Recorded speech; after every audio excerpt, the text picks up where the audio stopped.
In January 2024, the most powerful man in the world ran out of patience.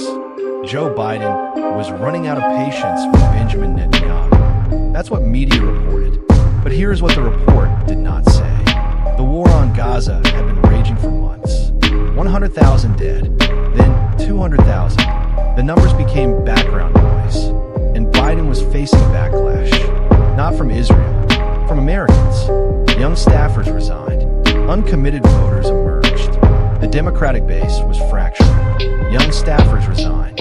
Uncommitted voters emerged. The Democratic base was fracturing. The assault continued through Biden's final year. Then it bled into Trump's first 10 months. 2 presidents, 2 parties, 1 policy. Media outlets published anonymous accounts of rifts. Frustrating calls. Explosive exchanges. One source said, another official claimed. But U.S. support for its Middle East ally never wavered. Not for one day, not for one shipment. Then came this week, another anonymously sourced report. A furious, expletive-laden call.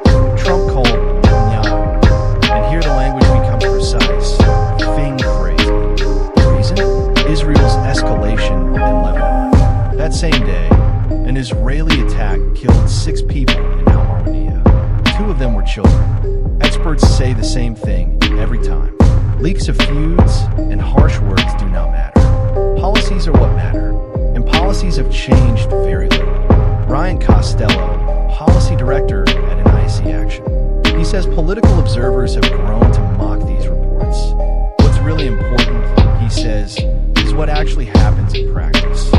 Isabel Haislett, Dawn, a U.S.-based rights group. She says single-source reporting of Trump as a strongman is contradicted by outcomes.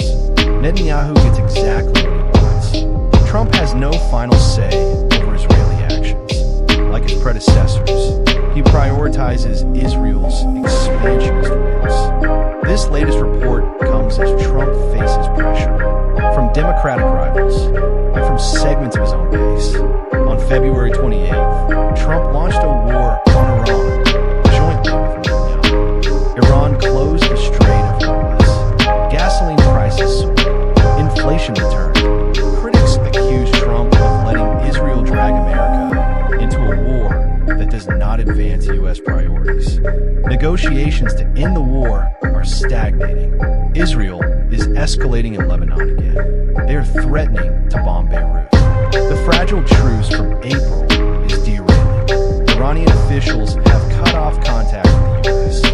Before the Axios report, Trump announced he had spoken to Netanyahu and to a Hezbollah representative, unnamed. Trump said both sides agreed. All shooting will stop. Netanyahu was quick to assert otherwise. Southern Lebanon, deeper invasion. Entire towns turned to rubble. Advocates say none of this could happen without U.S. backing. Since October 2023, the U.S. has provided nearly $25 billion in military aid to Israel. They helped fend off Iranian retaliatory attacks and vetoed ceasefire resolution after ceasefire resolution at the UN Security Council. And yet, anonymous accounts of presidential anger keep appearing, attributed to U.S. officials. Always anonymous, always denied off the record. But here is the mystery no one answers. How do leaks with the same message on the same topic continue across 2 administrations from different parties? That is not journalism. That is a pattern. Nigar Mortazavi, senior fellow at the Center for International Policy. She says the leak about the tense call may be aimed at making Trump look tough on Israel, to quell outrage over the war. It could be a way of moderating the anger, she says, or the blame at the U.S. Look, she says, we're very angry at Israel. We yell at them. We call them names. But policy is more important than rhetoric. Does that change the facts on the ground? Ryan Costello here. He sees a different target. Iran. The signal to the Iranians that Trump is serious, he says. To insulate what's happening in Lebanon from Iran negotiations. It remains to be seen if that excoriation has changed Israeli policy. There's strong incentive for continued defiance from Netanyahu.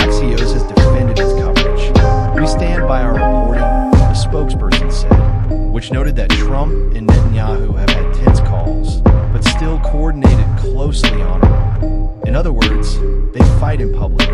They work together in private. Mortazavi warns, all sides are trying to influence public perception. She points to recent reports that Iran's president resigned, a rumor promptly denied by his office.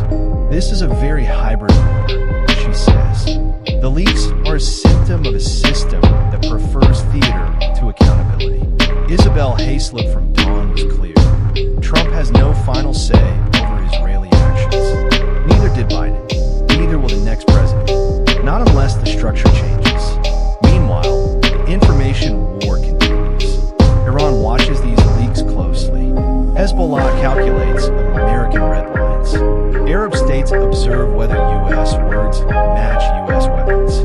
Every leak sends a signal. To domestic voters, we are tough. To Israel, we are still tough. To Iran, do not miscalculate. To the world, nothing has changed.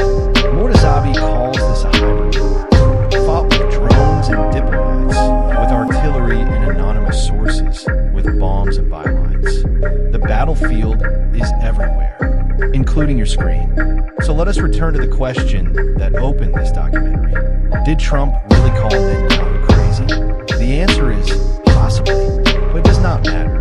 What matters is that the same week that call allegedly happened, an Israeli airstrike killed 6 people in al-Marwaniyah. 2 were children. What matters is that $25 billion in military aid has flowed since October 2023. What matters is that not a single U.S. president has ever stopped the weapons.